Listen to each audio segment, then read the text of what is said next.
Donc, bonjour à toutes et tous. Je suis Suzy Chevet. Je suis chef de projet cité éducative à l'ANCT et j'ai le plaisir de vous accueillir aujourd'hui au nom de l'équipe nationale des cités éducatives, de celle des cités de l'emploi et du réseau national des CRPV.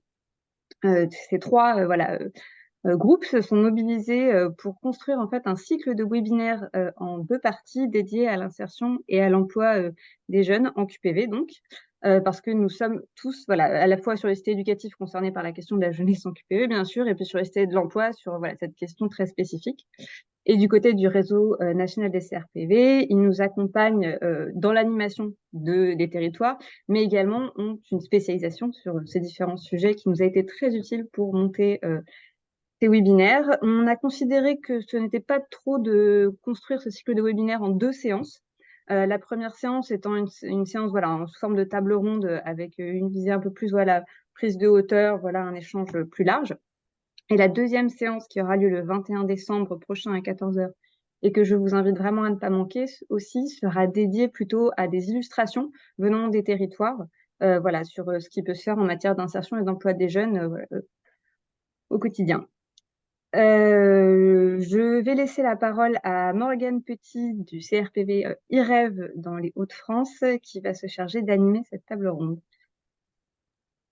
Morgane, je te laisse prendre la suite. Merci Suzy, bonjour à toutes et à tous. Donc effectivement, pour ce premier webinaire, qui va nous permettre d'entendre plusieurs experts, nous avons le plaisir, d'accueillir, Elsa Personnaz et Arthur, Sawadogo, qui sont chargés d'études au Centre d'études et de recherche sur les qualifications, le CEREQ, Laurent Duclos, qui est chef de projet, ingénierie de parcours et stratégie d'accompagnement à la sous-direction des parcours d'accès à l'emploi à la DGEFP, et Fabrice Ray, qui est conseiller en politique, publique et paritaire, emploi-formation, mais également, ancien, directeur de l'opérateur emploi, de Dijon Métropole Créatif, donc qui nous apportera aussi un regard, plutôt vu du terrain. Nous avons une, 1re séquence peut-être, tout de suite pour entrer dans le vif du sujet, où nous avons proposé donc, aux chargés d'études du CEREQ de nous faire part de nous dresser un peu le portrait de l'emploi des jeunes, des quartiers politiques de la ville. En quoi leur trajectoire, se distingue-t-elle de celle des autres jeunes? Et donc je vais, proposer à Elsa Personnaz et Arthur Sawadogo de nous présenter, les résultats, des différentes études menées par le CEREQ, en particulier, l'enquête Génération qui nous permet de suivre, année après année, le parcours, des jeunes avec, un focus quartier prioritaire. Donc, Elsa, ah, je vous en prie, c'est à vous et n'hésitez pas à partager votre diaporama. d'accord. Allez. Pendant qu'Arthur s'occupe de partager le diaporama, donc je remercie l'ANCT pour l'invitation. Donc nous sommes Arthur Sawadogo, Elsa Personnaz, nous travaillons dans le département entrée et évolution dans la vie active du CEREQ qui réalise donc les fameuses enquêtes génération qu'on va vous présenter rapidement. Et donc les chiffres qu'on va vous présenter aujourd'hui sont issus de plusieurs études, certaines en comparaison pour avoir une évolution entre ce qui s'est passé pour les sortants en 2010 du système éducatif et ce qui s'est passé pour les sortants de l'année 2017. Donc, vous aurez des éclairages à la fois statiques et en comparaison. Sur quelques caractéristiques sociodémographiques des jeunes issus des QPV, mais sur lesquels on va passer rapidement parce que c'est des choses assez connues et qui évoluent peu.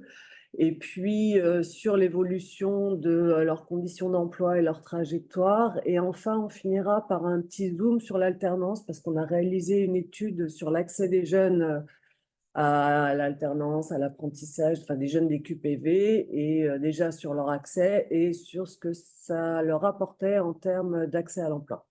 Voilà, donc je passe la parole à Arthur qui va vous présenter rapidement les enquêtes et le profil des jeunes des QPV. Alors, donc, ce travail que nous allons vous présenter a été réalisé en collaboration avec Juliette Robin, qui, encore il y a quelques semaines, quelques mois, travaillait au sein de l'ANCT et donc qui propose d'analyser l'évolution à la fois de la structure sociale, mais aussi scolaire des jeunes de QPV, ainsi que la dynamique de leur insertion au cours de la dernière décennie.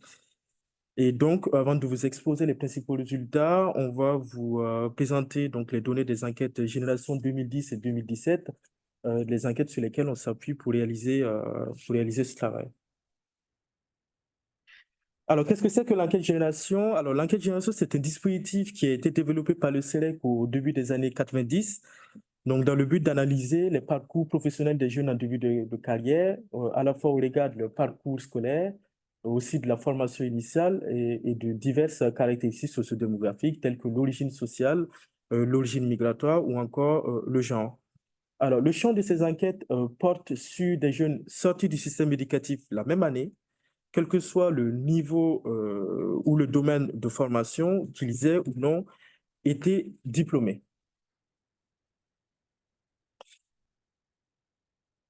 Alors, ces données ont la spécificité d'être représentatives au niveau national et elles offrent la possibilité d'identifier le lieu de résidence des jeunes et de savoir s'ils habitaient dans un quartier prioritaire des politiques de la ville au moment où ils terminent leurs études. Donc, ceci a été rendu possible grâce à une opération de géoréférencement réalisée par l'ANCT dans le cadre de son partenariat avec le CELEC.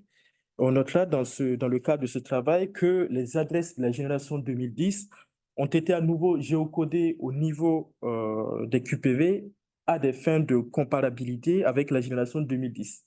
Donc, du fait de la redéfinition récente de la géographie de la politique de la ville. Donc, pour rappel, hein, les quartiers prioritaires étaient connus auparavant sous le vocable de zones urbaines sensibles. Alors, notre population d'analyse, elle représente au total plus de 50 000 jeunes. 50 000 jeunes qui sont repartis principalement en 3 groupes. Alors, le premier groupe qui concerne les jeunes qui résidaient, donc effectivement en QPV, au moment où ils terminaient leurs études. Le deuxième groupe qui correspond aux jeunes demeurant en dehors des QPV, mais qui sont dans une unité urbaine possédant au moins un QPV. Donc, ce groupe-là, on va les qualifier tout au long de notre présentation des autres jeunes urbains ou encore des voisins. Et vous avez un troisième groupe qui est celui des jeunes qui habitent dans une unité urbaine ne possédant même pas de QPV. Alors, les données de cette troisième catégorie identifiée, donc c'est-à-dire des jeunes résidant dans une unité urbaine mais ne possédant pas de QPV, donc ces données-là ne seront pas présentées distinctivement dans les tableaux, dans la mesure où en fait cette catégorie regroupe des jeunes de situation très contrastée, donc dont les caractéristiques sont peu comparables à celles des jeunes de QPV. Alors, cependant, la colonne ensemble qui concerne l'ensemble de la population tient compte de cette troisième catégorie. Donc, une fois les données présentées, on va désormais vous présenter les principaux résultats de cette étude. Alors, d'abord, que peut-on dire du profil sociodémographique des jeunes de QPV? Alors, ce sont des jeunes qui présentent un profil spécifique au regard de leurs origines sociales. Donc, que ce soit pour la génération 2010 ou 2017, ces jeunes sont plus souvent d'origine défavorisée. Donc, on a plus de 60% de ces jeunes qui sont issus d'un ménage à dominante ouvrière ou ou inactive. Donc, contre près de 32% pour les autres jeunes urbains, donc pour leurs voisins. Et donc, ces jeunes vont plus souvent bénéficier, évidemment, des bourses sur critères sociaux.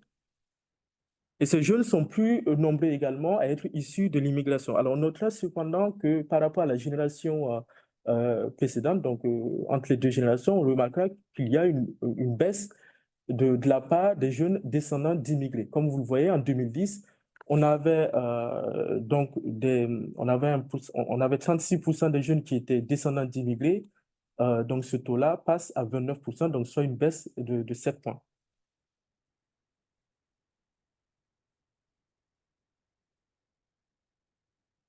Alors, entre 2010 et 2017, la répartition de la population originaire des QPV par niveau de diplôme connaît une évolution qui est plus sensible que celle de l'ensemble de la population.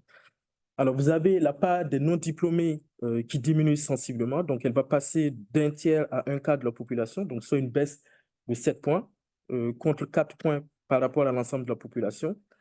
Et vous avez également la part des diplômés du supérieur long, c'est-à-dire les diplômés de Bac plus 5 et plus, qui a quasiment doublé pour les jeunes de QPV, donc passant ainsi de 7%, comme vous le voyez, à 13% en 2017, donc soit une hausse de 6%. alors que cette part n'augmente que de 2 points de pourcentage pour l'ensemble de la population.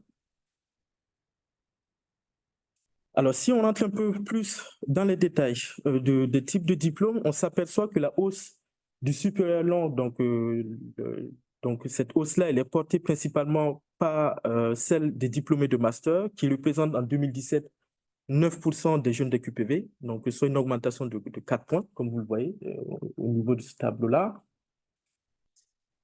Et donc, on observe aussi que l'accès aux filières sélectives, donc telles que les écoles de commerce ou les écoles d'ingénieurs, progresse chez ces jeunes. Mais cependant, cette progression elle reste insuffisante pour rattraper le retard qu'ils accusent par rapport à leurs voisins. Donc, en 2017, on voit bien que les jeunes des QPV sont 2 fois moins diplômés, sont 2 fois moins nombreux que les seconds à détenir un diplôme d'école d'ingénieur ou de commerce comme plus haut diplôme. Donc, vous voyez vous avez 3% des jeunes de QPV qui sont diplômés d'école d'ingénieur contre 7% de leurs voisins en 2017. Alors, concernant les autres niveaux de diplôme, on voit que les proportions restent à peu près stables. Quand vous regardez au niveau des QPV, vous avez donc 45% de diplômés du secondaire, donc au sein des QPV. Donc, vous avez 45% et ce pourcentage reste stable pour 2017. Donc, ce qui change vraiment, c'est l'évolution au niveau du second cycle de l'enseignement supérieur. Alors, si ces évolutions sont notables, elles ne permettent bien évidemment pas d'annuler les écarts qui subsistent entre ces jeunes. Donc, les jeunes des QPV restent bien moins diplômés que l'ensemble de la population, surtout par rapport à leurs voisins, qui sont même plus diplômés que la moyenne nationale. Donc, par exemple, on a 16 points d'écart entre les jeunes de QPV et leurs voisins concernant la part des non-diplômés. Donc, lorsque vous regardez, vous avez 26% de non-diplômés au sein des QPV pour la génération 2017 contre 10% pour leurs voisins, donc vous avez 16 points d'écart. Et on a 14 points d'écart concernant la part des diplômés du supérieur long. Donc, vous avez 13 points contre 27 points. Alors, globalement, pour résumer tout ce qui vient d'être dit, donc on est face à un public qui est issu généralement de milieux très modestes, qui vont entrer sur le marché du travail en étant moins dotés scolairement que les autres jeunes urbains, donc qui vont entrer sur le marché du travail en étant en concurrence pour des emplois stables et bien rémunérés. Donc, je vais passer la parole à Elisa Personas qui va vous présenter les trajectoires de ces jeunes au cours de cette décennie. Alors oui, en effet, qu'est-ce qui se passe pour ces jeunes une fois qu'ils arrivent sur le marché du travail? Alors, on va essayer de décomposer les comparaisons parce que c'est vrai qu'on est à la fois sur une comparaison dans le temps entre les générations et selon le lieu de résidence entre les jeunes qui résident en QPV et ceux qui résident en dehors des QPV. Donc, parfois, c'est vrai on peut avoir tendance un petit peu à se perdre. On va essayer de scinder les choses. Alors, l'enquête génération, déjà, permet, en fait, un de ses atouts, c'est de reconstituer le parcours ou la trajectoire des jeunes une fois qu'ils sont rentrés sur le marché du travail. C'est-à-dire qu'on ne se contente pas d'observer une situation à un instant T, mais grâce aux renseignements apportés par les jeunes, c'est-à-dire qu'ils renseignent mensuellement leur situation, on peut vraiment reconstituer l'intégralité de leur parcours pour voir quelles sont les dynamiques à l'œuvre. Alors, à partir d'analyses statistiques dont je vous passerai les détails, on arrive à 9 parcours ou trajectoires types, 3 qui sont plutôt d'inclusion dans l'emploi, que cet emploi soit en EDI ou à durée déterminée, 4 parcours en suspens, donc des parcours plus erratiques avec des entrées, des sorties du marché du travail, et également des parcours qui sont marqués par des retours en formation. Et enfin, 2 parcours d'exclusion de l'emploi avec soit du chômage persistant ou récurrent, soit une situation qui se situe même en dehors du marché du travail avec différentes formes d'inactivité sur lesquelles on reviendra parce que c'est des situations qui sont globalement en augmentation. Alors, si on compare déjà tout simplement les trajectoires des jeunes, donc là on est sur la génération 2017, sortie du système éducatif en 2017.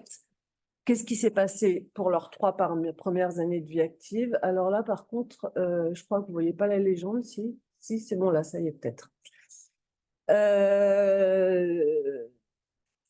Alors, les jeunes qui résident hors QPV, donc on voit rapidement que les 2 tiers d'entre eux sont sur les trajectoires d'accès à l'emploi, alors que c'est moins de la moitié des jeunes originaires des QPV.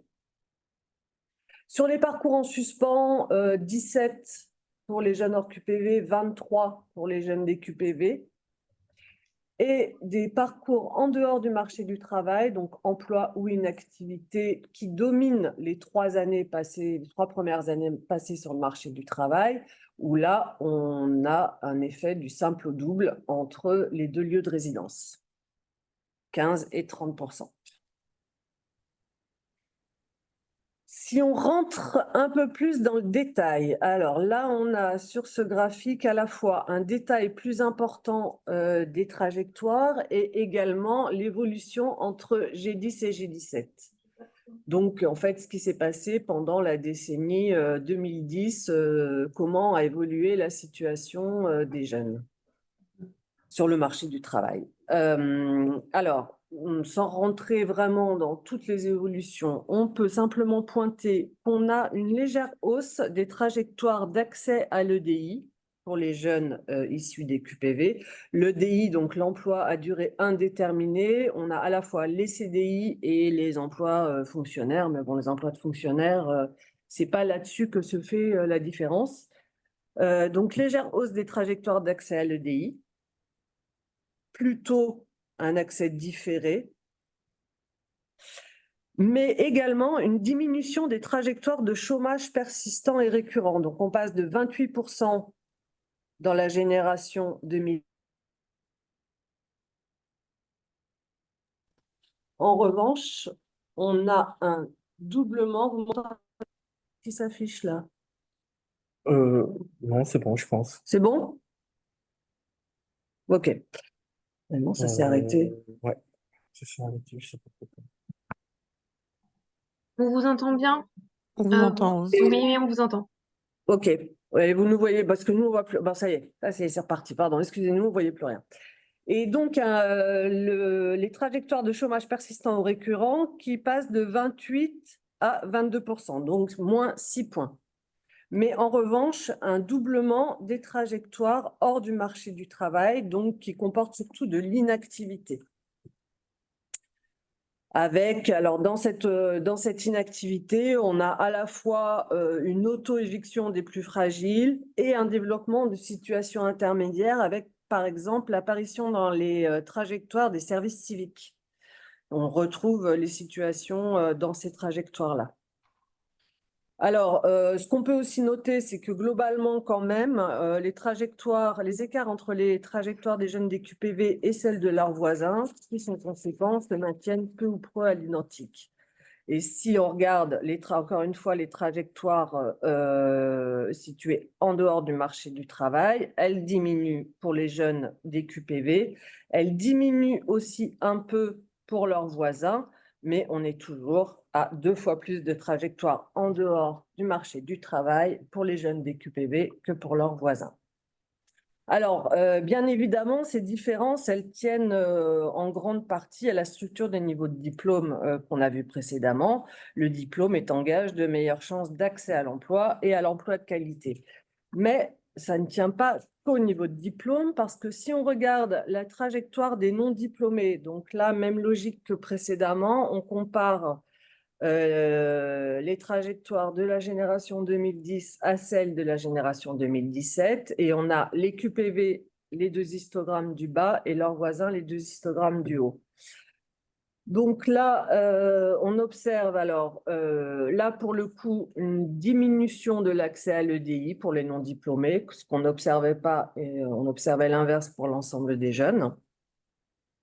Globalement, quand même, une grande stabilité des situations entre G10 et G17. Les parcours de chômage persistant ou récurrent, leur part ne bouge pas entre les 2 générations. La part des parcours hors du marché du travail, on vient d'en parler, augmente pour les 2 générations.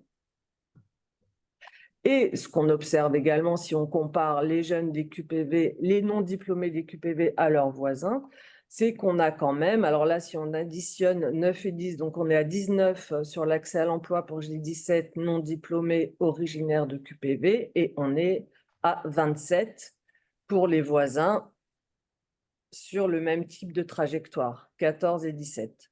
Donc, même à niveau équivalent, les jeunes originaires des QPV ont des trajectoires dégradées par rapport à leurs voisins. Alors, bon, on le sait, hein, résider en QPV, c'est un marqueur social aggravant sur le marché du travail. Alors, bon, il y a évidemment tout un tas d'hypothèses pour expliquer cela. Ça résulte de la faible densité d'emplois à proximité, des effets de l'environnement social, mais aussi de la discrimination subie par les jeunes. Et si l'enquête ne permet pas de mesurer la discrimination effective à laquelle ils sont confrontés, on a une question sur le sentiment de discrimination. Et là, effectivement, 20% ont déclaré avoir été discriminés pour 15% de leurs voisins. Alors, en octobre 2020, parce que là, donc, on a parlé de la trajectoire des jeunes en comparant les trajectoires de la génération 2010 à celle de la génération 2017. Donc là, on s'arrête à un instant T, octobre 2020, qui est la période de référence, donc la date de référence de notre dernière enquête. Et donc là, sur la situation sur le marché du travail, donc on a de nouveau l'écart entre les jeunes des QPV et leurs voisins, 56% en emploi pour les premiers, 73% pour les seconds. Le poids du chômage et des autres situations qui sont également très différents, alors que la formation à la reprise d'études, il y a peu de différence entre les deux populations. Si on regarde d'autres facteurs de conditions d'emploi, on voit que les emplois dans les QPV sont moins souvent des emplois de CDI ou fonctionnaires, 59% contre 69% pour leurs voisins. Les emplois à durée déterminée, les parts sont relativement proches. L'intérim est plus de 2 fois plus fréquent dans les QPV par rapport à leurs voisins. Et sans surprise, des salaires médians qui sont plus réduits, qui sont plus bas pour les jeunes des QPV, 1500 des QPV et 1800.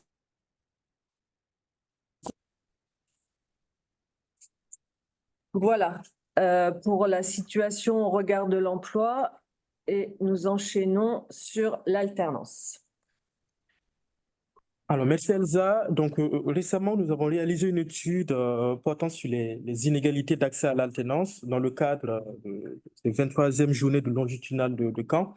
Et l'objectif de cette étude était d'analyser les conditions d'accès des jeunes à l'alternance durant la formation initiale et d'examiner les disparités d'accès à cette voie de formation entre les jeunes des QPV et les autres. On s'interrogeait également sur la plus-value de l'alternance dans l'insertion professionnelle des jeunes, avec notamment cette volonté de déterminer si l'alternance permettait ou non de réduire les écarts d'insertion observés entre ces jeunes.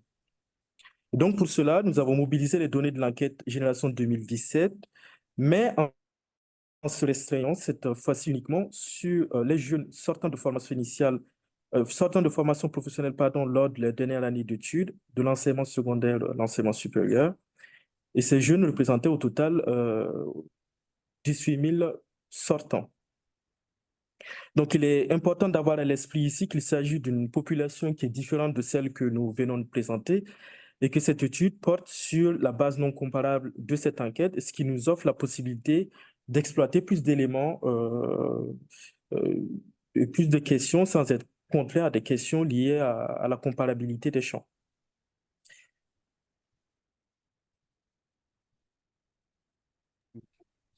Alors, premièrement, même si cette étude porte sur un champ qui a été présenté plus précédemment, le constat reste le même, à savoir qu'on a un profil de jeunes de QPV qui est majoritairement issu de milieux modestes, donc de l'immigration, et moins diplômé par rapport au reste de la population.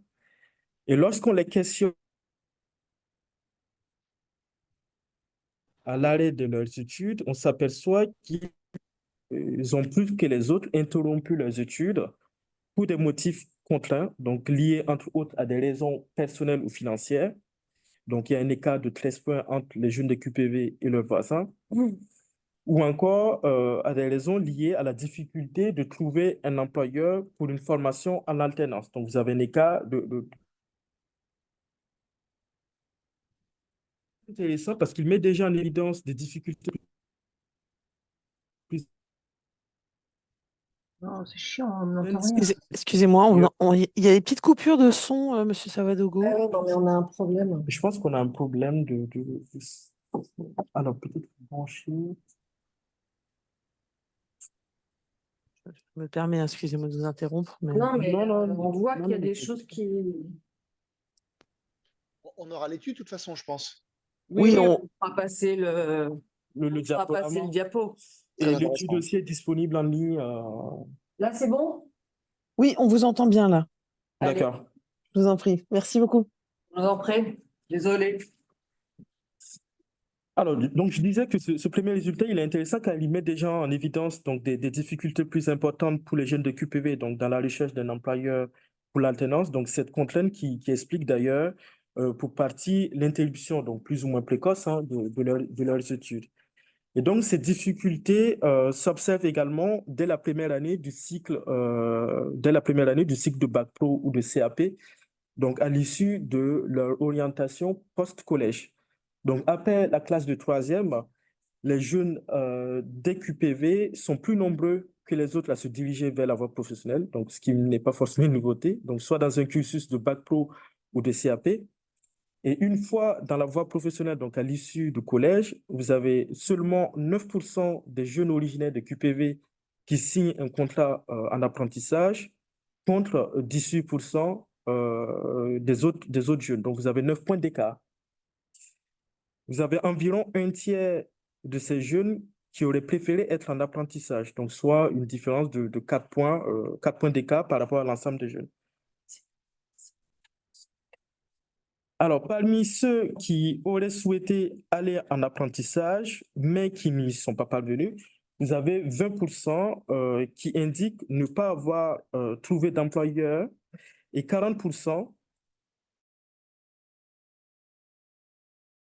Je me permets Oui, juste, c'est l'inverse en fait. Ah oui, les chiffres sont inversés à ce niveau-là. Donc, on a un On vous entend. pourcentage plus élevé. Euh, Excusez-moi, Monsieur Savadogo, est-ce que vous pouvez reprendre parce qu'il y a à nouveau des petites coupures de son. Merci. D'accord. Donc, je ne sais pas si il y a Un peut-être problème un de problème avec branchement. le branchement en fait qui fait que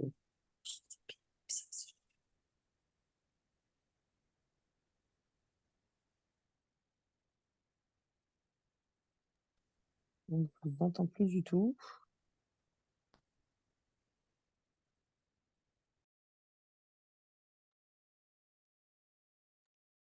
qui,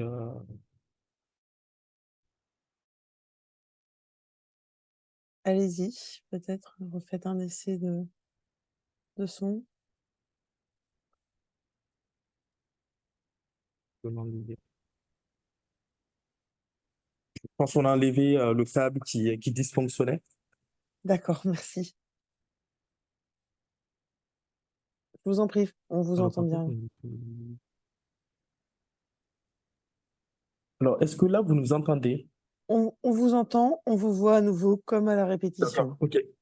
Bon, bah, parfait. Je pense qu'on a résolu le problème, en tout cas, on Et vous l'espère. voyez vous voyez le PowerPoint? Et on voit toujours le PowerPoint. OK. Bon, c'est bon. Bon, bah, parfait. Alors, Je vous en donc, je prie, disais, merci. donc, je disais précédemment que, alors, parmi ceux qui ont souhaité aller en apprentissage, mais qui n'y sont pas parvenus, vous avez, alors, les chiffres s'étaient inversés à ce niveau-là, donc c'est plutôt 40% des jeunes qui indiquent ne pas avoir trouvé d'employeur, et vous avez 20% qui indiquent n'avoir pas trouvé de place en CFA, mais ce sont des pourcentages qui restent bien supérieurs à celui des autres jeunes. Alors, l'enquête génération permet d'identifier les jeunes qui étaient soit en contrat d'apprentissage dans ce tableau-là, à tous les niveaux de formation.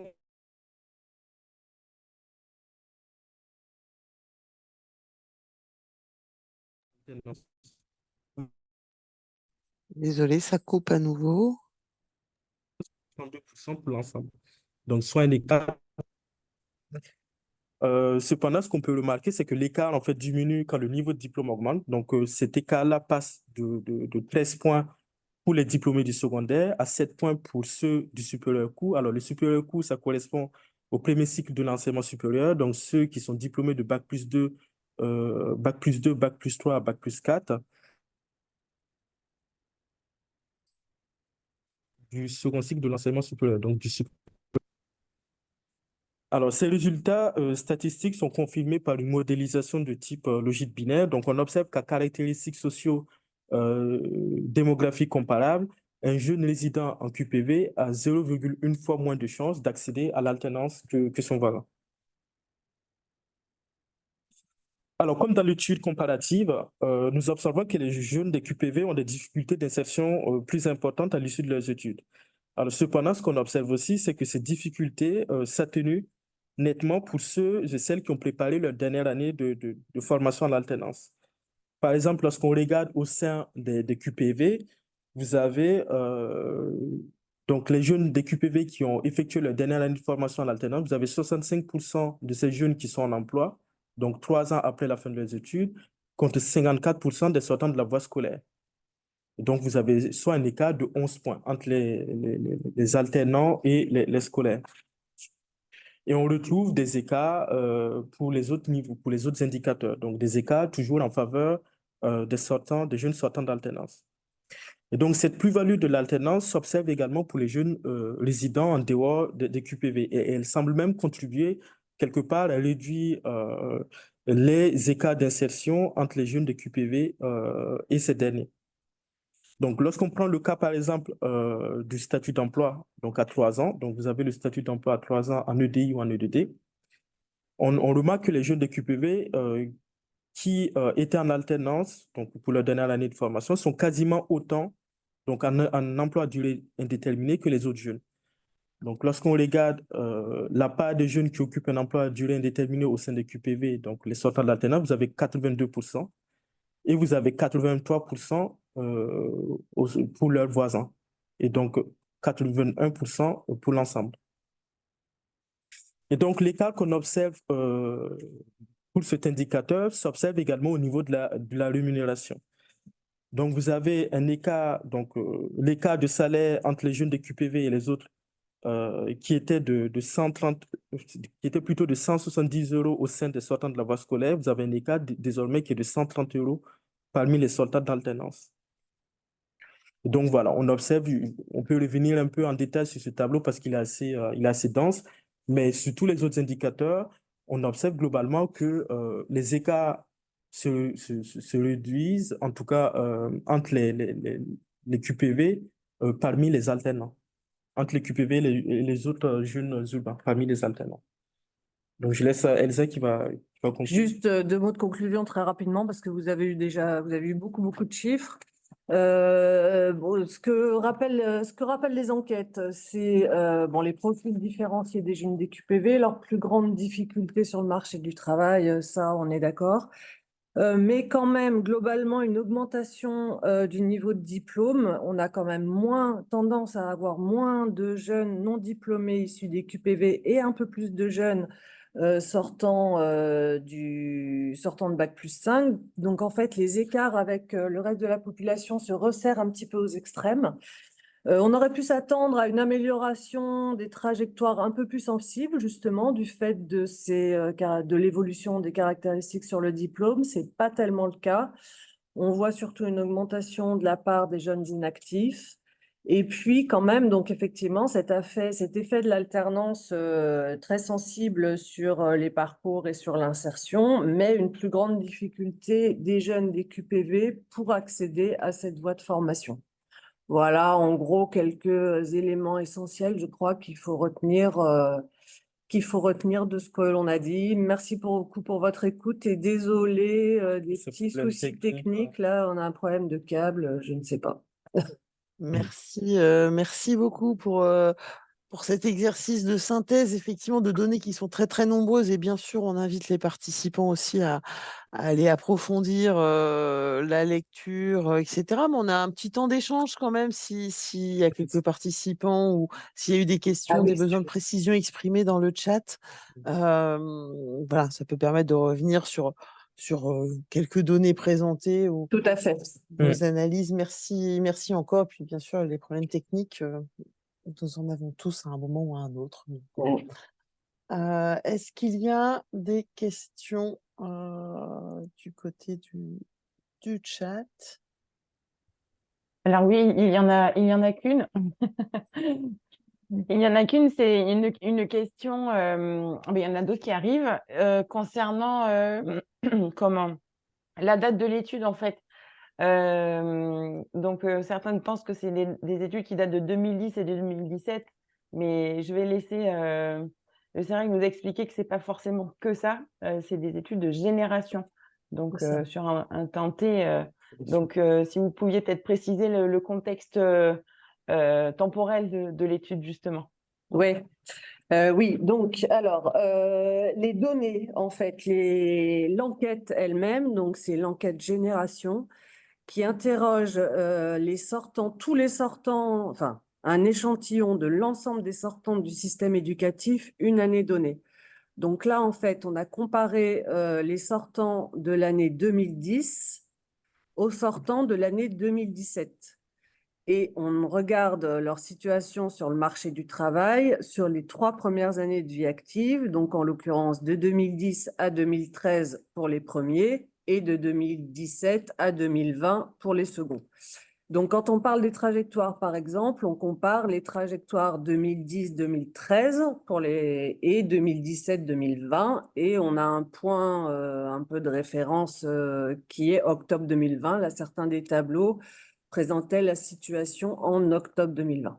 Après, l'étude elle-même, c'est une étude qu'on a faite récemment en comparant des données qui datent de ces périodes-là. C'est assez clair? Oui, Oui, je pense. je pense. Ouais, mais merci pour ces précisions. Et peut-être juste pour rebondir, une question qui vient d'arriver. Est-ce qu'il y a une prochaine enquête? Parce qu'effectivement, là, on a bien vu, vous pouvez faire le distinguo entre jeunes issus habitants un quartier et hors quartier. Est-ce que vous imaginez demain pouvoir mener une enquête avec en QPV, hors QPV et avec ou sans cité éducative, puisque notre public est en partie composé de cités éducatives. Donc, allez zoomer Mais sur... ça tout dépend. Oui, si, j'imagine. Enfin, oui, il faut qu'on ait on a les adresses. En fait, pour être clair, voilà, on a les adresses des individus Mais qui reste confidentiel. oui, qui restent bien sûr confidentielles, à plusieurs instants T et sur lesquels on effectue un codage. Donc, si le codage nous permet de déterminer si le QPV comporte ou non une cité éducative, on peut tout à fait les identifier. Il faut qu'on ait les infos, il faut qu'on sache si le QPV comporte ou pas une cité éducative. Donc ça, faut qu'on ait l'info en amont. Et sinon, pour la première partie de la question, alors actuellement, on réinterroge les jeunes sortis en 2017 sur la période 2020-2023. Donc on va savoir ce qui s'est passé jusqu'à une date très récente pour ces jeunes, comment la situation a évolué. Et l'année prochaine, on interroge les jeunes sortis du système éducatif en 2021, donc sur la situation 2021-2024. Alors, juste pour compléter par rapport à ce que Elsa vient de dire, il faut savoir que pour chaque génération, on a la possibilité, enfin, pour les enquêtes générations précédentes d'ailleurs, il arrivait on réinterroge les jeunes, donc à 3 ans, donc 3 ans après la fin de leurs études, on les réinterroge à nouveau 5 ans après la fin de leurs études et 7 ans. Donc, il y a cette possibilité-là, en fait, pour chaque génération de réinterroger à plusieurs reprises. Ok, merci. Oui, Fanny, est-ce y a qu'il y des avait une questions autre question? Il y a encore 2-3 questions là qui arrivent au fil du chat. Donc, il y a un questionnement sur les données femmes-hommes. Une question de savoir si c'était possible d'extraire dans votre base peut-être des données comparatives entre l'insertion entre les femmes et les hommes, justement? Ouais. Oui, bien sûr, c'est tout à fait possible. Alors, on l'a pas fait pour la simple et bonne raison qu'on était déjà on avait déjà pas mal de comparaisons croisées, en fait. Et si on rajoutait le sexe dans les comparaisons, on arrivait à des choses qui devenaient vraiment complexes, mais tout à fait sur ce qui est en tout cas des situations quand enfin voilà, par exemple pour la génération 2017, on va sortir des données en croisant avec le sexe là. On l'a pas fait jusqu'à maintenant, mais c'est tout à fait possible et c'est bien évidemment envisagé. Ok, merci beaucoup. Donc là, je vois qu'il y a encore deux petites questions. La première, c'est est-ce que il est possible d'avoir des données concernant les jeunes des QPV placés sous main de justice? Non, Non, on n'a je pas pense l'info. pas, non. Ok, et pour terminer, est-il possible d'avoir des précisions sur ces parcours d'exclusion de l'emploi, cette évolution des parcours durables hors MT, quels sont les profils, quelles activités et comment on explique cette augmentation? Alors, les parcours, vous parlez, donc c'est les parcours hors de l'emploi, Oui, c'est ceux ça. qui sont en augmentation. Alors, attends, tu peux me peut-être. Voilà. Voilà. Les C'est ça. parcours durables hors du marché du travail. Alors, dans ces parcours, en fait, on a donc ce qu'on regroupait avant sous un terme inactivité, mais qui est un petit peu impropre, puisque dans pas mal de cas, c'est pas réellement de l'inactivité. Et en fait, c'est des parcours alors qu'on n'appréhende pas suffisamment finement pour l'instant. C'est à la fois, c'est un petit peu ce qu'on appelle le halo du chômage, c'est-à-dire les personnes sans emploi qui recherchent un emploi mais sont pas tout de suite disponibles pour travailler, soit qui n'ont pas effectué de démarche active de recherche d'emploi. Ou alors c'est vraiment de l'inactivité choisie. Donc on a par exemple des jeunes qui sont en inactivité pour raison de santé, pour raison de parentalité, où il y a un élément dont on n'a pas parlé, mais les jeunes originaires des QPV sont un peu plus parents que les autres. Il y a également des jeunes qui sont en attente de commencer une activité. Il y a le service civique dont j'ai parlé. Enfin voilà, il y a vraiment tout un tas. Alors il y a aussi les jeunes qui sont en garantie jeune, par exemple, qui sont dans ce type de mesures qu'on classe pas vraiment, qui sont pas tout à fait du retour à l'emploi, du retour en formation, qui sont pas de l'emploi. Bon voilà, donc il faut qu'on affine un petit peu. Alors ça, ce sera sans doute fait dans la prochaine enquête, parce que face à la montée de ces situations-là, de la part de jeunes concernés par ces situations-là, il faut qu'on arrive à voir un peu plus finement ce qui est derrière. Voilà, sachant qu'on a toutes les situations dont je viens de vous parler, et donc par exemple la parentalité. C'est la raison la plus importante quand on décompose pour les jeunes DQPV par rapport à leurs voisins. Et là, on a une différence homme-femme. De fait, effectivement. Merci beaucoup. De rien. Il n'y a plus de questions dans le chat. D'accord. Merci, Donc merci beaucoup. on peut arrêter le partage, c'est bon? Non? Oui, c'est parfait. Merci Ben, beaucoup. merci encore à vous deux pour la présentation de ces données, puis avoir pris le temps de répondre aux questions des participants. vous en Nous prie. allons pouvoir aborder la deuxième séquence de notre webinaire avec Laurent Duclos et Fabrice Ray, puisque voilà, on l'a bien vu, hein, il y a un niveau de diplôme, on va dire, qui s'améliore quand même, une tendance à l'élévation du niveau de formation, mais quand même des difficultés persistantes qui viennent de nous être rappelées par le CEREC en matière d'accès à l'emploi pour les jeunes des quartiers, avec quand même des écarts persistants sur les entrées en emploi, la stabilité de l'emploi, le salaire, etc., etc. Donc pour cette deuxième séquence, nous avons proposé donc à Laurent Duclos de la DGEFP et à Fabrice Ray de pouvoir bah, voilà, discuter ensemble un petit peu de ces grands enjeux, finalement de l'accès à l'emploi des jeunes des quartiers. Ils ont chacun leur regard sur le sujet. Ces grands enjeux, alors c'est pas tant les grands enjeux de manière, macro, mais les enjeux auxquels les acteurs de terrain qui sont le public de ce webinaire peuvent et doivent être attentifs finalement, puisque peut-être, auront-ils une prise sur ces sujets? Et puis également en quoi les politiques publiques, que chacun met en œuvre à l'échelle nationale ou locale, permettent de répondre à ces enjeux ou quoi elles peuvent être confrontées aussi à certaines limites, hein, on l'a bien vu. Les jeunes des quartiers restent, confrontés à un peu moins d'opportunités, d'accès à l'emploi, notamment, en raison de leurs origines, parce qu'il y a une absence de réseau, parce qu'il y a moins d'emplois à proximité, nous rappelait le CEREQ. Hem, donc peut-être ma première question pour Laurent Duclos, est-ce que dans les grandes évolutions des politiques publiques, en faveur de l'accès à l'emploi, qui visent à compenser ces difficultés, pour les résidents des quartiers, est-ce qu'il y a quelques marqueurs forts qui ont permis de se dire: «Bah, là, effectivement, ces politiques publiques-là, elles permettent un accompagnement, avec des réussites, avérées»? Est-ce que vous avez, un premier regard un peu sur ce sujet? Comment ces politiques publiques aussi, elles ont évolué, en prenant en compte sans doute les résultats, de toutes ces enquêtes du CEREQ et bien d'autres, bien sûr? Oui, vous m'entendez? Parfaitement bien.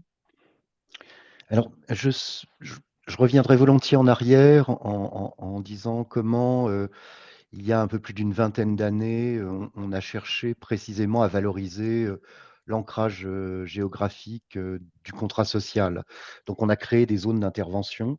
Ce qui est bien, c'est qu'en même temps, on a créé à la fois des zones d'intervention et des zones de savoir, dont, peut témoigner d'ailleurs, l'étude, du CEREQ, c'est-à-dire qu'on en sait un peu plus sur les trajectoires, des jeunes issus des quartiers prioritaires de la politique de la ville. Ça, c'est une première chose, c'est-à-dire que le besoin d'information, il est, toujours, très important. En matière d'intervention, alors je dirais qu'au départ, il y a quand même pas mal de déceptions liées au fait que, ici comme ailleurs, on a des pratiques de gestion de programmes qui sont plutôt cloisonnées et dont le pilotage va être orienté, vers la réalisation d'objectifs quantitatifs, d'entrée dans chaque mesure, voilà, et qui se limitent à la mesure parfois de quelques résultats un peu indécis, quoi. Heu, alors on parlait du halo du chômage, mais il y a aussi un halo que dessinent des notions comme les notions de sortie positive, par exemple, qui sont, prises, les mesures qui sont prises en la matière à la sortie des dispositifs publics. Donc des effets de silo qui sont, relativement importants. Qui plus est, il y a un problème aussi, là pour le coup qui intéresse le service public de l'emploi, de maillage, du territoire et notamment de ces territoires-là. La direction d'animation de la recherche et des études statistiques du ministère du Travail, l'an dernier, avait publié une étude montrant que les habitants des QPV allaient moins souvent vers Pôle emploi, par exemple, et qu'ils s'adressaient plus régulièrement soit à des acteurs non institutionnels du marché du travail, associatifs, soit à d'autres, institutions, du SPE. Alors, le fait qu'il le fasse, effectivement, fait qu'il y a une perte de chance aussi, liée au fait qu'on va pas pouvoir rentrer dans des dispositifs, mis en œuvre par l'un ou l'autre de ces acteurs. Si on les fréquente pas, bon, voilà, c'est une explication. Et puis, se développent aussi, des problèmes, importants, qu'on essaye auxquels on essaye de parer, d'invisibilité avec, des pratiques du travail social, d'aller vers et cetera et du non-recours, contre lequel on essaye, aussi régulièrement de lutter. Mais je crois que la chose la plus intéressante qui illustre, l'effet de l'alternance sur ces jeunes, c'est, il y a une catégorie européenne, hein, dans les que je trouve très, très intéressante, qu'on pourrait confronter à la catégorie des missions locales, des jeunes actifs non occupés. Donc ça, c'est les JANO chez les missions locales et au plan européen, on parle des JAMO, des jeunes, avec moins d'opportunités. Et je crois que le maître mot dans les quartiers, c'est la question des opportunités. Si nous réussissons quelque chose ou si nous ratons quelque chose en direction des jeunes des quartiers, c'est dans le fait de pouvoir leur procurer des opportunités, opportunités qu'ils n'ont pas ou moins spontanément. Voilà. Et alors, à travers ces opportunités, va jouer un effet qui est très bien documenté aujourd'hui par la littérature. Il y a eu des études, par exemple celle de Guillaume Blache, il y a un peu moins d'une dizaine d'années, sur l'effet des formations du SPE, qui est l'effet contact. C'est-à-dire que les gens sont discriminés sur le marché du travail très régulièrement, mais le fait de pouvoir rencontrer un employeur, à un moment donné, fait que ce jeune-là en particulier, bah, il va plaire, il a une opportunité et cet effet contact a une importance absolument considérable dans l'insertion de ces jeunes. Il est même très supérieur à l'effet formation, l'effet de qualification. Il est supérieur à l'effet de menace, comme on l'appelle dans la mise en œuvre du service public de l'emploi. Et il est supérieur aussi à l'effet de rétention, parce que le drame de nos dispositifs, c'est qu'elles enferment les jeunes dans les 10 dispositifs et donc ils n'en sortent pas, quoi. Donc, l'effet de contact, voilà, c'est ça, la donnée positive, tous les outils expérientiels que nous mettons au point pour pouvoir lui donner le maximum d'efficacité. Et alors, est-ce que cet effet de contact que vous évoquiez, bah, notamment vis-à-vis d'employeurs potentiels, est-ce qu'il y a, est-ce qu'il y a des expériences particulières qui vous viennent à l'esprit? Et est-ce qu'il y a aussi des précautions peut-être aussi à prendre dans la façon dont on met en place le moyen pour les jeunes d'entrer en contact avec des entreprises, pour créer cette première opportunité parfois? Alors, l'outil qui est un outil central et qui fera partie du patrimoine commun de France Travail demain, qui fait d'ailleurs déjà partie du patrimoine du SPE, sont les immersions, les périodes de mise en situation en milieu professionnel. Que nous avons reformaté, si je puis dire, dans la loi de 2014 pour les sécuriser, mais qui sont d'une manipulation un peu, comment dirais-je? C'est un outil extrêmement efficace, mais extrêmement fragile, de la politique de l'emploi. Il est fragile parce que évidemment, bah, derrière, il y a des employeurs potentiels. Il y a des secteurs aussi qui ont l'habitude de proposer des contrats extrêmement courts et notamment à ces populations et donc des effets de substitution possibles, entre les immersions d'un côté et ces contrats courts, qui fait que le SPE aujourd'hui essaye de développer des outils permettant d'exercer un contrôle un peu plus vigilant sur leur usage. Mais alors, bon, on a fait une expérimentation avec Pôle emploi là-dessus. Le fait pour des gens réputés très éloignés du marché du travail de bénéficier d'une période d'immersion dans l'année accroît de 20 points à peu près au regard de la population de référence, les témoins ou les voisins, ses chances d'accéder à un emploi et a fortiori à un emploi durable, là pour le coup. Donc, c'est un outil qui est consubstantiel en fait à une stratégie d'accompagnement. Il n'est pas autoporteur, hein. Et donc, le danger de l'utilisation de cet outil, c'est quand l'accompagnement n'est pas bon. Donc, voilà. Et ça me permet peut-être de me tourner vers Fabrice Rey. Vous avez, notamment dans vos différentes missions, pu évaluer un programme, 100 inclusion, un projet 100 inclusion. Hem, Vous avez pu observer comment, certaines entreprises effectivement essayaient de raccrocher et de faire venir et de valoriser aussi leur métier, auprès de jeunes notamment issus de quartiers prioritaires. Quels enseignements en avez-vous, tirés en matière de conditions de réussite? Bonjour à toutes et tous. Alors, quels enseignements on a tirés? Ben, déjà, le premier, c'est que au-delà de cette belle intention qui était de laisser carte blanche à des acteurs des territoires avec des quartiers pour lancer des expérimentations sur le retour à l'emploi des jeunes des quartiers, ben, il ne suffisait pas d'avoir des moyens financiers, du temps pour le faire. D'autres freins sont venus finalement enrayer la dynamique. Et c'est vrai que cette ambition qui était dans un parcours sur quelques semaines, potentiellement quelques mois, de ramener des jeunes qui n'étaient pas connus par le service public de l'emploi et les missions locales vers le marché de l'emploi et d'avoir ce premier contact avec les entreprises, ça a buté sur un certain nombre de facteurs qui sont déjà que finalement, ces publics-là, on les connaît très mal. Et ce qui était assez saisissant dans le projet en question, là, qui était porté par Passeport pour l'emploi avec l'ARML Île-de-France et un acteur associatif qui s'appelle le Shizon Sport Truck, puisque l'enjeu, c'était de monter une salle de sport mobile dans des quartiers. En l'occurrence, il y en a 16 qui ont été concernés pour renouer du lien avec les jeunes et puis après enclencher quelque chose, les ramenant notamment dans l'ambition vers le CEJ ou vers l'emploi ou vers la formation. Eh bien, un des premiers apprentissages, c'est que finalement, derrière la notion de quartier prioritaire, eh bien, à l'intérieur, il y a des micro-quartiers.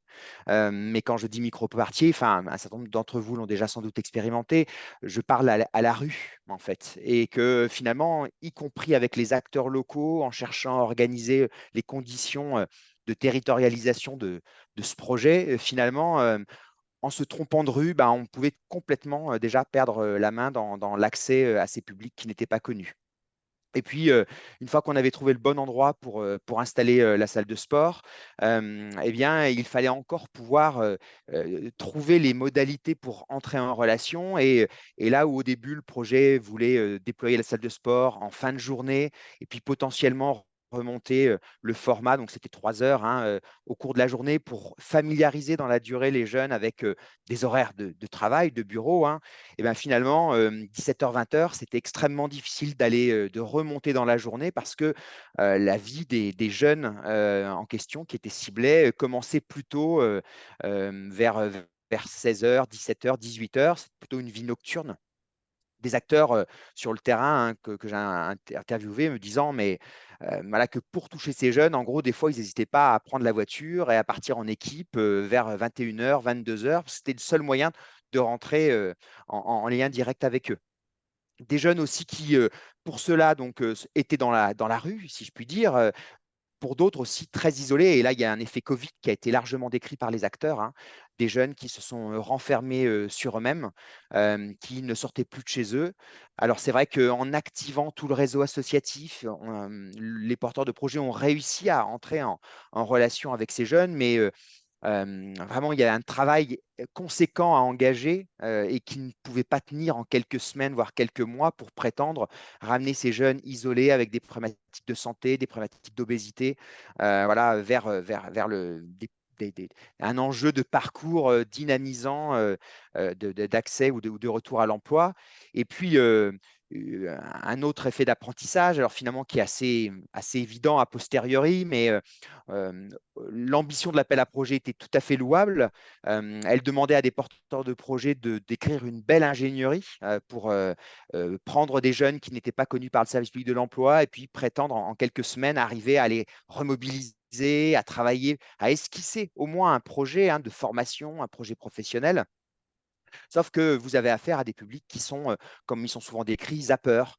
Bah, vous avez beau écrire que votre parcours va porter sur 3 mois, 4 mois, sur tant de semaines, bah, finalement, il s'est avéré que quand les jeunes arrivaient à revenir 3, 4, 5 fois, c'était déjà écrit comme décrit comme exceptionnel et un résultat en soi et loin des 12 semaines que devait le parcours initial. Donc, sur un projet de 2 ans, c'est vrai qu'il y a eu un effet d'apprentissage. Alors, ça a été douloureux au début, hein, parce que finalement, ça a été en quelque sorte un bide au départ. C'est-à-dire qu'on avait une superbe solution en termes d'ingénierie de parcours.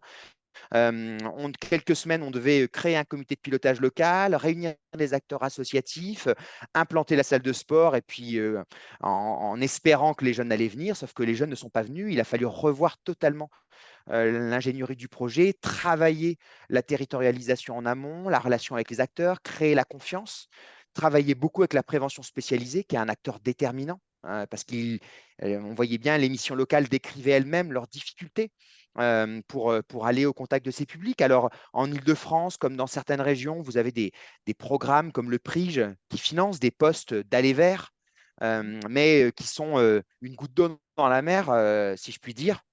Et puis tout un enjeu culturel, de pratique, aussi de travail entre le service public de l'emploi, les missions locales, la prévention spécialisée. Donc, un travail de préparation pour que ça fonctionne extrêmement conséquent et un projet extrêmement coûteux au final par rapport voilà, au nombre de publics. Alors, il y a eu un peu plus de 600 jeunes qui sont passés par le Mmh. dispositif.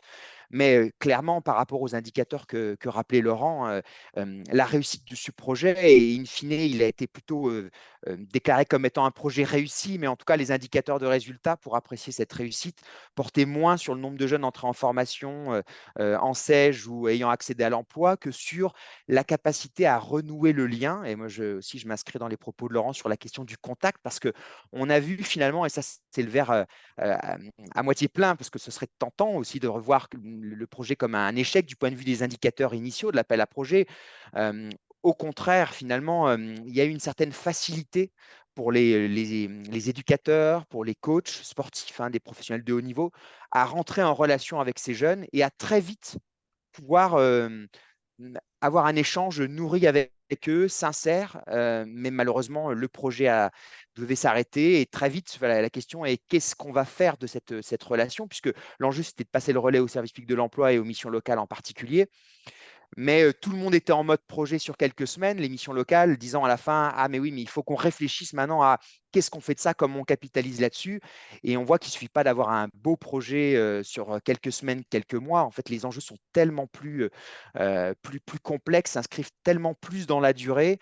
Et il y a toujours un risque finalement de ne pas capitaliser sur ce qui s'est noué et de reperdre ce lien. Je ne parle même pas de confiance, hein, mais déjà de lien qui a été déjà difficile à nouer. Donc, je ne réponds pas à votre question, je m'en excuse, mais c'est vrai que finalement, on positionne toujours cette question de l'insertion professionnelle, de l'emploi comme un postulat de base pour travailler sur l'autonomie des jeunes, demain leur indépendance. Et on voit que pour ceux qui sont en dehors du service public de l'emploi, dans le cadre du projet, ben, il y a tellement plus de travail et tellement d'autres enjeux à lever en amont. Et, et, et peut-être que ça me permet d'aller sur la question d'après. Enfin, cette question de la capitalisation, effectivement, comment on évite le stop and go aussi dans les expérimentations que l'on peut lancer. Et je pense que dans les acteurs des territoires qui nous écoutent, c'est forcément une préoccupation aussi qu'ils ont à l'esprit.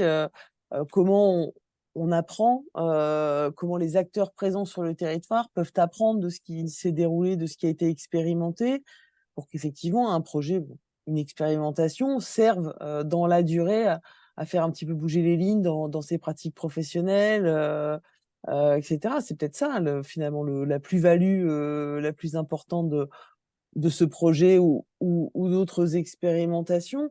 Est-ce qu'il y a d'autres types d'expériences sur lesquelles on peut capitaliser? Enfin, je pense au parrainage, par exemple, qui maintenant a un petit peu de bagage derrière soi. On a un petit peu de recul quand même sur les effets. Laurent Duclos, il me semble que voilà, on peut là aussi se dire, bah, peut-être au départ, des effets un peu minimes, peut-être un nombre restreint forcément de bénéficiaires, mais est-ce que ça a fait bouger des lignes et est-ce qu'on a réussi à capitaliser, par exemple, là-dessus? Alors, nous avons lancé avec la NCT une évaluation du dispositif du parrainage très récemment, et d'ailleurs organisé, enfin, à NCT et DGEFP, une manifestation de restitution des résultats de cette évaluation. Voilà, les résultats sont excellents, et peut-être que par rapport à ce que disait Fabrice, l'un des intérêts du parrainage, c'est que à l'objectif premier d'insertion dans l'emploi, on va substituer un espèce de détour de production. On va plutôt s'intéresser aux ressources des jeunes. Alors le parrain, évidemment, il fait aussi figure de réseau pour celui qui n'en a pas ou pour celle qui n'en a pas. C'était un vieux slogan des missions locales, hein, devenir le réseau de ceux qui n'en ont pas. Et mais au-delà de ça, permet de faire exister autre chose que ce qui trouve à se manifester dans la relation que un jeune peut avoir avec un conseiller en insertion professionnelle. Avec une vraie, je veux dire, ce que nous avons à apprendre, sans doute, je vais dire, ça va être un peu, peut-être un peu cucu, ce que je vais dire, c'est comment vivent les jeunes. Alors on peut donner ou rappeler une définition là qui figure qui est parfaitement codifiée, qui est une définition du travail social qui est au CASF.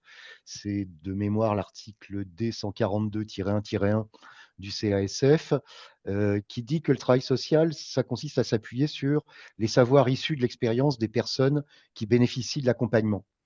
Et alors bien souvent, dans le champ du SPE, ça n'est pas simplement cette parole, mais cette expérience-là, eh bien, on n'en fait pas grand-chose. Ce qui fait que, très curieusement, les travailleurs sociaux, quand bien même on paierait des gens pour aller vers, quoi, sont autant témoins de l'invisibilité sociale que coproducteurs de cette invisibilité. C'est, me semble-t-il, ce qu'on a appris aussi d'un certain nombre d'évaluations. Comment on luttera demain contre cela, parce que, en fait, les bénéficiaires des aides, d'un certain point de vue, le premier apprentissage qu'ils doivent faire, c'est l'apprentissage des dispositifs intermédiaires qui s'interposent entre eux, quoi, et leurs intentions.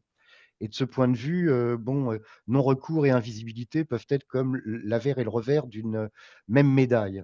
On voit qu'à contrario, et on le voit dans le parrainage, quand on installe une relation de confiance dans la durée, un certain nombre de problèmes qu'on pourrait diagnostiquer a priori, vous voyez, l'entrée principale est négative, par exemple, des diagnostics dans le service public de l'emploi qui sont les freins à l'emploi, disparaissent de façon assez magique, en fait, ou alors les freins diagnostiqués sont pas du tout ceux qu'on peut repérer, c'est-à-dire qu'il en existe, hein, je ne dis pas que ça n'existe pas, les freins à l'emploi, mais curieusement, il peut y avoir une substitution de l'un à l'autre dans une relation continuée et confiante, où on voit se déclarer des choses qui peuvent faire l'objet, là, pour le coup, d'une prise en charge, alors même qu'elles n'ont pas été nécessairement diagnostiquées par les gens qui faisaient l'accompagnement, je dirais, le plus classique.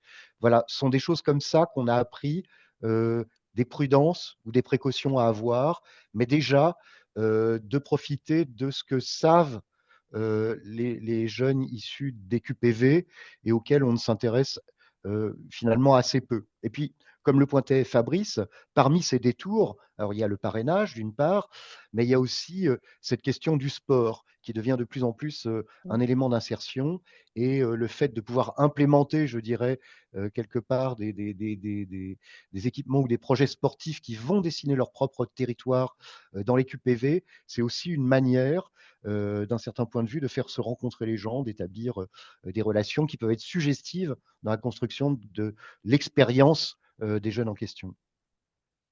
Peut-être, Morgane, si je peux Oui, je ajouter vous en prie, par rapport Fabrice. à la question là, vraiment très importante que vous soulevez. C'est vrai que les appels à projets du plan d'investissement dans les compétences ont suscité une espèce d'effervescence. Alors avec des côtés positifs, des côtés négatifs, hein, je ne rentrerai pas dans le détail, mais je pense que tout le monde voit à quoi je fais référence.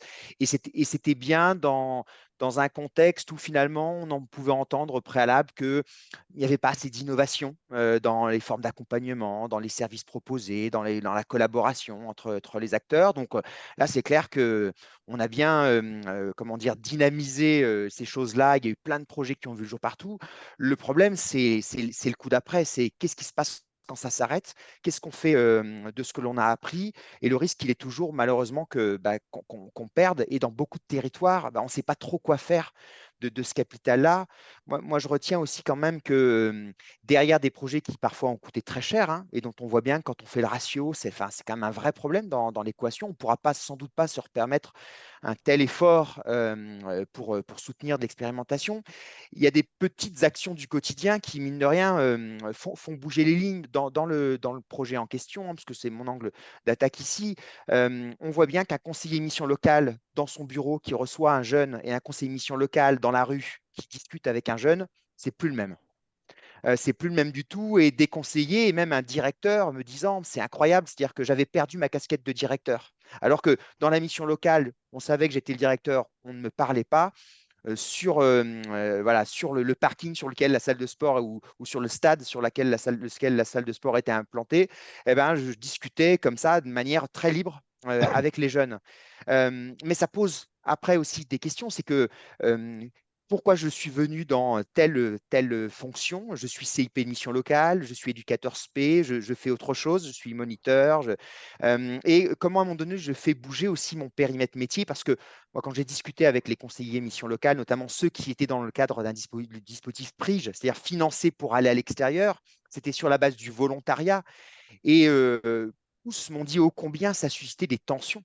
Voilà, dans leur organisation. C'est-à-dire que ce n'était pas une évidence quand on était conseiller mission locale de dire qu'on allait passer d'un poste de travail où on est plutôt à accueillir dans son bureau un jeune pour faire un travail de diagnostic et d'accompagnement sur un parcours SAGE à je passe et je me mets en danger en quelque sorte, hein. Je sors de ma mission locale et je commence à discuter sans filet avec des jeunes. Pour autant, enfin, moi, je suis sorti de cette expérimentation avec le sentiment qu'effectivement, il fallait remettre aussi peut-être un peu de simplicité et un peu de spontanéité, parce qu'en tout cas, ces jeunes-là, de toute façon, ne rentreront pas, ne sont pas prêts à rentrer dans le tuyau, le canal qu'on leur propose de contractualisation telles que les politiques publiques évoluent aujourd'hui. Et donc, comment on arrive à faire vivre ces logiques d'expérimentation, on tente des petits pas de côté. Voilà, je pense que c'est un vrai enjeu pour la suite. J'aimerais rebondir sur ce que dit Oui, Fabrice. Je ne sais très pas si vous vite parce que le m'entendez. temps file, monsieur Non, Drapeau. mais Allez-y, c'est je vous en prie, je vous en prie. juste une petite mention, c'est comment l'intelligence de l'espace par ceux qui interviennent sur le terrain, quoi, est une condition de leur expérience propre et un moyen aussi d'aller accrocher les jeunes. Ça me semble quelque chose d'absolument fondamental. Sortir de son bureau, on peut le dire comme ça, voilà, c'est particulièrement ajusté à la situation. Et peut-être que ça renvoie aussi à la façon dont on coopère sur le territoire, parce Exactement. qu'effectivement, on peut être un directeur de mission locale et ne pas avoir choisi ce métier pour faire ce métier dans la rue. Par contre, il y en a, il y a des professionnels dont c'est le métier, d'exercer leur métier dans la rue. Je pense aux éducateurs de prévention spécialisés, que vous évoquiez tout à l'heure et peut-être que finalement, peut-être plus la question de la coopération avec le tissu existant localement, y compris les acteurs, du sport et effectivement dans le chat, je vois passer, il y a des mesures qui viennent renforcer, un vaste plan de soutien au programme d'insertion par le sport. Mais là aussi, c'est un métier ou une façon aussi d'exercer, qui est différente. On ne pourra pas forcément demander à un conseiller mission locale de se transformer en coach, d'insertion par le sport. Peut-être, chacun ses spécificités. La façon, c'est comment on coopère, demain. Peut-être parce que j'ai largement dépassé, c'est ça, Suzy? Ou il me reste encore le moyen de poser une question? On peut encore prendre 10 minutes, on va dire, Encore max. 10 minutes, max. Hem, Peut-être une dernière question sur la question de la création d'activités, puisqu'on est sur les mesures un petit peu phares, voilà, qui ont eu de l'actualité en politique de la ville, avec le comité interministériel des villes. Et dans les façons aussi dont les jeunes peuvent appréhender leur parcours d'insertion professionnelle face à certaines, limites ou manques d'opportunités, bah, certains s'orientent effectivement vers la création de leur propre emploi. Et le CIV a permis d'annoncer le lancement d'un nouveau programme entrepreneuriat quartier 2030, avec une nouvelle gouvernance locale et nationale, un effort financier assez inédit de 456 millions d'euros sur 4 ans. Pour autant, l'entrepreneuriat, il s'inscrit bien dans une logique de parcours d'accompagnement à l'emploi et d'insertion professionnelle. Euh, Monsieur Duclos, est-ce que vous avez enfin voilà, un regard sur ce sujet? Quelles sont les opportunités finalement qu'on espère dans ce cadre-là? Et est-ce il y a des points de vigilance aussi à avoir dans ce cadre, y Alors, compris dans les mesures d'accompagnement à l'entrepreneuriat, justement? oui, oui, tout à fait. Alors, dans le cadre du pacte d'ambition pour l'IAE ou dans la suite, l'État a lancé un important programme d'inclusion par le travail indépendant, mis en place sur les territoires par un certain nombre de réseaux sur l'ensemble du territoire national, donc y compris sur les QPV, l'ADI, les boutiques de gestion, France Active, les groupements de créateurs, Initiative France ou le réseau des couveuses d'entreprises, pour accompagner, et notamment accompagner les jeunes dans la création d'entreprises. Je pense que la problématique est la suivante, c'est-à-dire que si vous avez des jeunes qui sont spécialement discriminés à l'entrée sur le marché du travail salarié, ça ne veut pas dire que leur offre de travail est nulle. Elle est simplement limitée par des facteurs qui ne dépendent pas d'eux. Euh, et la création d'activités peut être un moyen, plutôt que d'être dédié ou d'être fléché sur ce qu'on appelait naguère les créateurs par nécessité, grosso modo, avoir une perspective beaucoup plus positive que cela. C'est un peu ce que nous essayons de pousser en ce moment dans le programme ITI ou dans d'autres programmes, ceux que vous évoquiez. L'idée de dire qu'on va libérer une offre de travail qui est parfaitement recevable, qualifiée, etc., et lui permettre de s'exprimer via la création d'activités, mais qui suppose, là encore, des accompagnements qui permettent de développer de façon ajustée l'expérience des individus. On sait la Cour des comptes le disait, mais pas qu'elle, un certain nombre de rapports et d'évaluations publiques, que quand on est accompagné, les chances de succès et de pérennité de l'activité sont bien supérieures que quand on ne l'est pas. Parce qu'en même temps, Avec ce problème, pardon, je termine là, avec ce problème que l'auto-entrepreneuriat ou la micro-entreprise, grosso modo, qui est disponible sur étagère, quoi, elle fait fuir sous les programmes d'accompagnement cette population. Donc il y a une espèce de promesse ou de facilité, quoi, liée à l'adoption de ce statut micro-social ou micro-fiscal. Et il va falloir là encore aller vers, je dirais, ceux qui sont tentés par la création d'activités pour leur permettre là de donner du peps, enfin de créer un environnement qui soit propice au développement de leur projet, quoi. Merci, monsieur. Du coup, Fabrice, est-ce que vous aviez un petit point à ajouter avant qu'on prenne une seule question du chat voilà, sur cet échange qui est nourri, mais forcément trop bref. Ouais, non, juste un mot sur les entreprises quand même, voilà, pour équilibrer le propos, puisqu'on en avait parlé pour la préparation de ce webinaire. Euh, Dans le cadre d'une autre expérimentation 100% inclusion que j'ai accompagnée, voilà, portée par le secteur des industries agroalimentaires, on a clairement vu combien entre le discours des entreprises en matière de RSE et je ne remets pas en doute la bonne volonté, les convictions des dirigeants, des RH qui étaient impliqués, mais entre le discours, les représentations qui accompagnent ce discours et la réalité des publics lorsqu'il s'agit de les accueillir pour visiter l'entreprise, pour faire une période de mise en situation professionnelle, il y a un canyon. Voilà. Et un canyon qui a conduit à des situations d'échec assez dramatiques au final, dans le cadre de ce projet qui s'est arrêté en cours de route, parce que vraiment, on ne prend pas des jeunes comme ça qui n'ont jamais travaillé ou qui sont restés longtemps sans travailler en les remettant dans un process industriel sans travailler la préparation, l'intégration, des conditions spécifiques de tutorat sans doute en interne. Et c'est vrai que ça reste toujours difficile aujourd'hui pour les pouvoirs publics et pour les associations d'avoir un discours franc sur ces sujets-là avec les entreprises, parce qu'on est déjà tellement content qu'elles s'engagent qu'une fois qu'on a un accord de principe, on n'ose plus discuter les conditions. Mais je pense que tant qu'on n'arrivera pas à discuter les conditions et voilà, de mettre vraiment les choses sur la table, on aura du mal à avancer parce que notamment dans le secteur industriel, on voit bien que les conditions de production, de toute façon, font que pour des publics éloignés de l'emploi de manière générale et pour des publics quartiers en particulier, finalement, voilà, on veut aller trop vite en besogne et finalement, on prend le risque de se casser la figure. Et notamment dans le cadre de ce projet, malheureusement, c'est une des raisons qui font qu'il s'est arrêté en cours de route.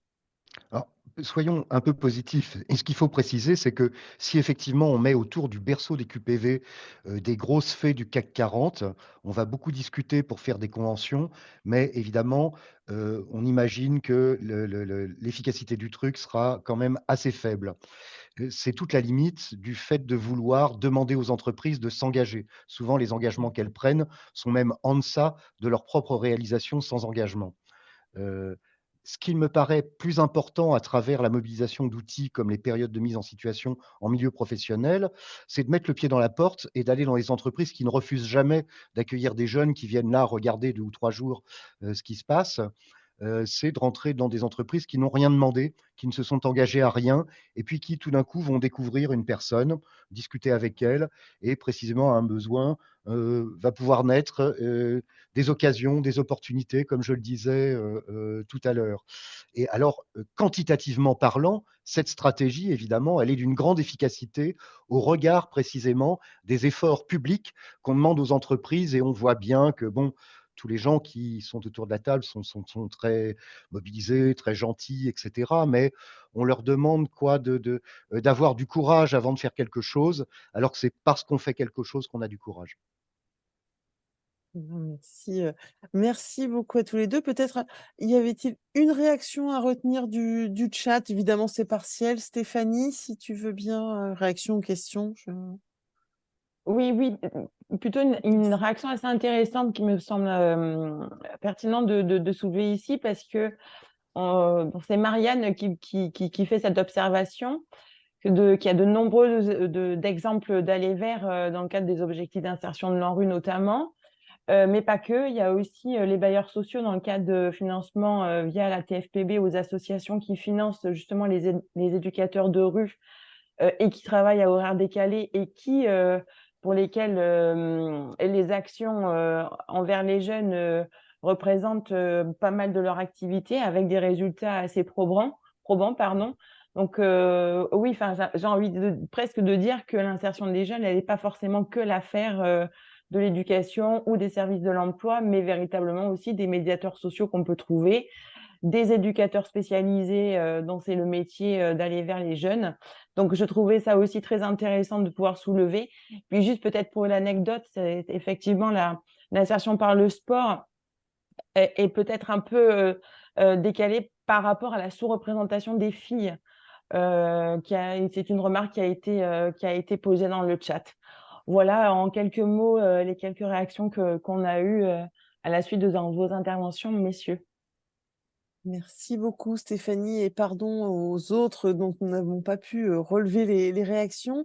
Laurent Duclos, Fabrice Ray, merci beaucoup. Je recède la main à Suzy Chevet pour conclure ce webinaire parce que le temps est écoulé. Merci encore.